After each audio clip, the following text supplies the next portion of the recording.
All right, so today I have put together a simple world that I had LoreKeeper generate for me.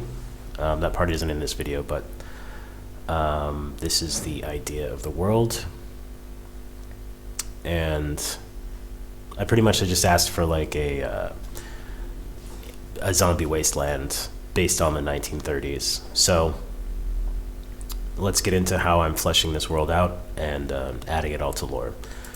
So I go over here to, I was already in this new conversation, and I just started out by, saying hello. Tells me, some formal greeting or whatever, and I ask it to do some world building. And then it gives me a list of things that it finds are like key aspects specifically based off of this world. So this is great because it gives me information like, what led to the downfall of civilization. So this gets into the history and backstory. And then I just had it do a little bit of history and backstory right there from the first part. And this is sort of because in a new conversation, if you save anything to lore by using this add to lore button here, it ends up going into a piece of lore. So I just got it to do a little bit of history about the apocalypse, the Great Depression's impact on the apocalypse and everything. And the nice thing about add to lore is that inside of a chat, LoreKeeper will remember everything that happened inside of this conversation. But in a different conversation, it will not have any memory of what was in that conversation unless you add it to lore. So if we continue down here, we see that I got some other information there. And if we go over to added lore,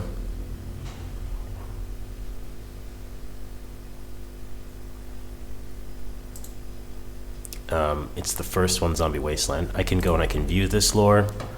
I can make some edits if I wanted to. This viewer currently shows it in the raw markdown format, which is why you kind of see these extra this extra formatting stuff here. So if I wanted to see how that actually ends up looking in a final document, I can just download it.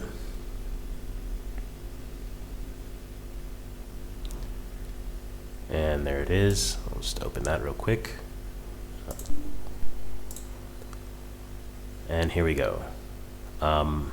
This is all the information that I've added from that chat. The first part of it is the world header. So if you noticed in the world settings when I first opened this up, there was this information here in the description. So this starts out the whole piece of lore there, and I go into history and backstory there directly.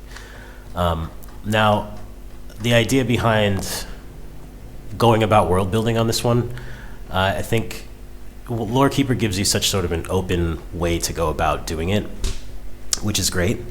Although sometimes people might need a little bit more guidance, but for now, everything is sort of freeform. So in my conversation that I had previously, the first thing it did, as far as when I asked it about world building, was give me quite a lot of information based off of my world that could help. And so what I've been doing is I started working out, okay, like the undead, what are the characteristics of the zombies and how do they behave and what are their weaknesses.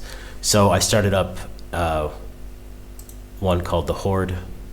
I just wanted to work on this one first. And I asked it to just go into types and classes of zombies, and then it gave this whole thing about the hierarchy. And it gave me quite a lot of different types, stalkers, ravagers, and they all do different really interesting things. And then I asked it to make me a 5e monster sheet for shamblers, and it gave me this information, and I've also added it there. And then I said make a monster sheet for whalers, and then if we go back into my added lore here, the Horde, if I download that, because this is not just the chat, these are the things that I specifically added from the chat. So this document goes into all of those things, and then it'll give you the table, everything like that. Oh, seems that there was some sort of a formatting issue there. That's interesting. Okay, but you can see that it does output. Yeah, okay. Well, at least it's being consistent in its failure. But it's giving output of monster sheets basically for each of these things, and I'm just going through there and asking it to give me each one in the chat, each one that it's already made after having added this to lore.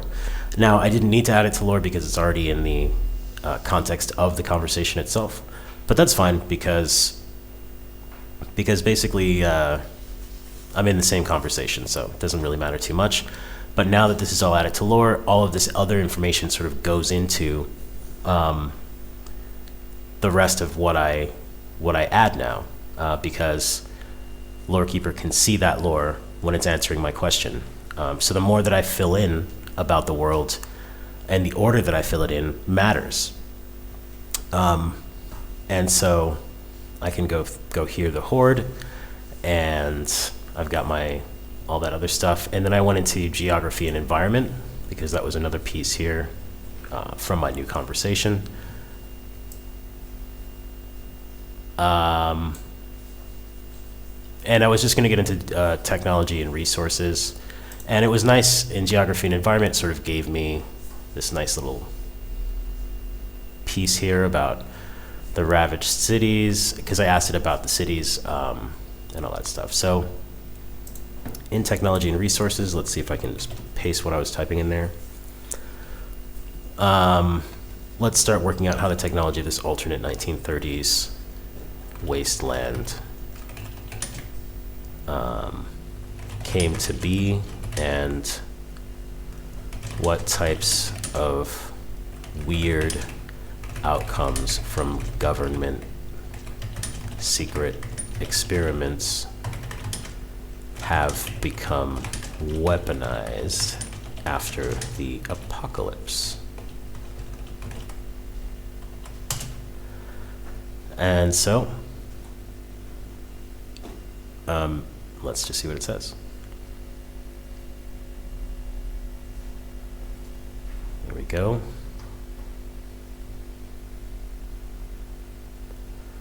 Adapted vehicles, power generation,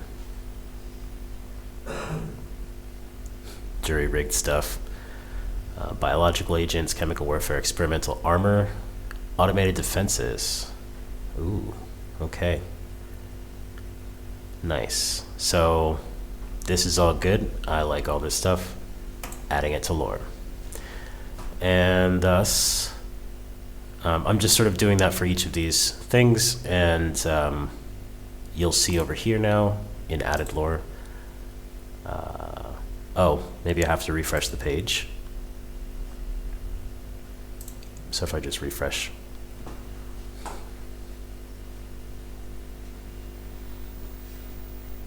And then, yeah, this, okay. That'll probably be fixed in the near future, but there we go. There we are, technology. And, well, we can just view this one. Don't need to download it, really. And there we go. There's our addition that we made. And I can edit this if I wanted to, or whatever. Anyway, this is the workflow that I'm sort of using for building this world out, and I just thought I would share it with everybody. Maybe if you guys have any ideas about what I could do to make this world better, or things that I should focus on as a person who's writing a game for this world. I really want to get into like rule systems and stuff like that. So, and I really am interested in like modular rule systems, because I just played Flux, which is pretty cool card game. Anyway, more on that later. Let me know what you think.